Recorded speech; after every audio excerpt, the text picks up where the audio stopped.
En ce moment, nous nous éloignons du point printemps. Et nous faisons route vers le solstice, le début de l'été. Nous y serons dans 12 semaines. Bientôt, ce sera la conjonction annuelle Terre, Soleil, Saturne. En 1997, Vénus arrive dans le même alignement. Cette triple conjonction est invisible. Tout se passe derrière le Soleil. Mais vous pourrez la voir ici, sur votre écran. Début 97, on voyait Vénus le matin, à droite du Soleil. En 3 mois, Vénus, proche du Soleil, plus rapide que nous sur son orbite, a fait tout ce trajet et se glisse derrière le Soleil. En début d'année, la Terre était ici et on voyait Saturne le soir à gauche du Soleil. Dans ces 3 derniers mois, Saturne n'a presque pas bougé. Mais nous avons parcouru le quart de notre orbite.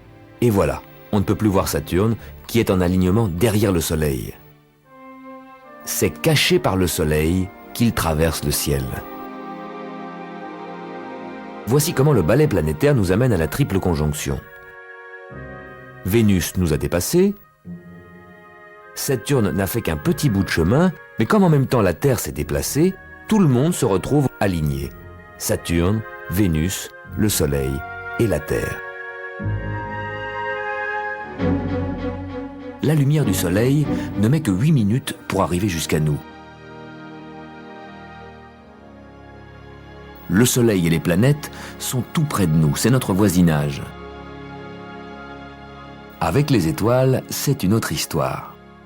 Prenons par exemple Orion, une des grandes constellations visibles malgré la pollution lumineuse des villes qui fait disparaître la plupart des étoiles. Orion est composé de 8 étoiles principales. Imaginons qu'on regarde Orion non pas de la Terre, mais d'un autre endroit de l'univers. Là, on voit que ces 8 étoiles se trouvent à des distances très différentes. La lumière qui nous parvient aujourd'hui de ces étoiles est partie de là-bas à des siècles différents. Nous montrant des étoiles au temps de nos grands-pères, d'autres à l'époque de Charlemagne, ce sont des images venant de siècles différents qui se superposent et qui forment l'image d'Orion. Les étoiles et les galaxies, très lointaines, vous les voyez comme en différé, en images décalées dans le temps. Alors que notre système solaire, vous le voyez en direct et en réel. Et maintenant ? Fin mars 97, la comète Hale-Bopp a survolé le Soleil et la Terre. Peut-être est-ce une nouvelle comète qui nous visite pour la première fois, peut-être est-elle déjà passée près de nous il y a 3000 ans. La brillance des comètes est imprévisible. Les comètes sont moins fiables que nos voisines les planètes, dont nous savons exactement où elles sont aujourd'hui et où elles seront dans l'avenir. Les planètes circulent sur des orbites en forme d'ellipse qui sont presque des cercles. Les comètes font également le tour du Soleil, mais sur des orbites excentriques, en forme d'ellipse allongée.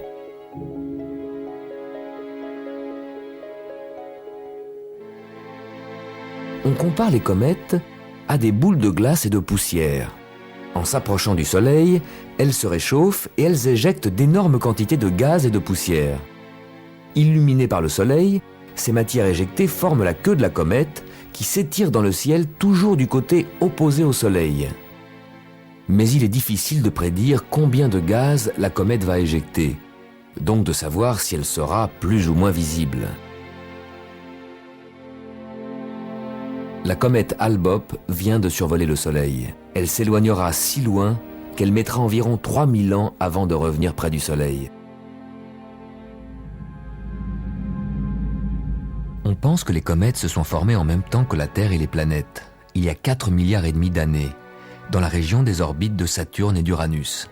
Ce sont des boules de glace et de poussière qui ne se seraient collées ni aux planètes, ni par exemple aux anneaux de Saturne. Puis les planètes géantes Jupiter et Saturne ont provoqué pas mal de perturbations et ces boules de neige sale ont été éjectées aux limites du système solaire, vers cette bulle lointaine appelée le nuage d'Oort, qui contient des milliards de noyaux de comètes. Ici, on est tellement éloigné du Soleil que sa force d'attraction n'agit presque plus. Il suffit d'une faible impulsion pour renvoyer une de ces boules vers l'intérieur du système solaire. Après un voyage de quelques millénaires, voici une nouvelle comète qui s'illumine à son passage près du Soleil et qui, au cours des prochains millénaires, retournera vers la banlieue du système solaire. Mais parfois, une comète est captée par une planète géante, comme Jupiter. Et là, c'est la fin de la comète.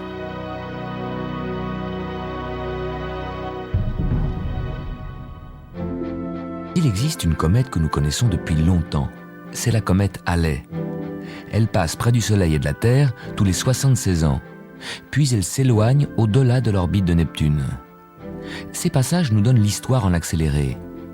3 siècles avant Jésus-Christ, la comète est observée par les astronomes chinois. 11e siècle, elle brille pour Guillaume le Conquérant qui s'embarque pour l'Angleterre. 14e siècle, la comète inspire le peintre Giotto. À chaque passage, on observe la comète, mais on ne sait pas que c'est toujours la même.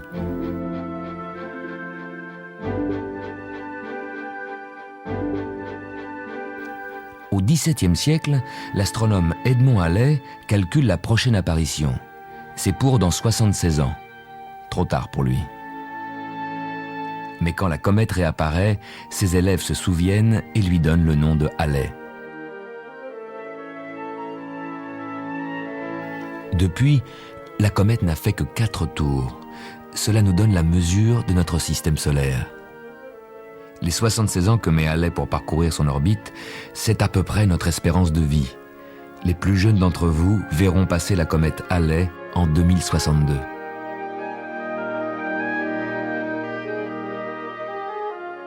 Mais attention, d'autres comètes ne passeront pas si loin. Elles vont même croiser l'orbite de la Terre.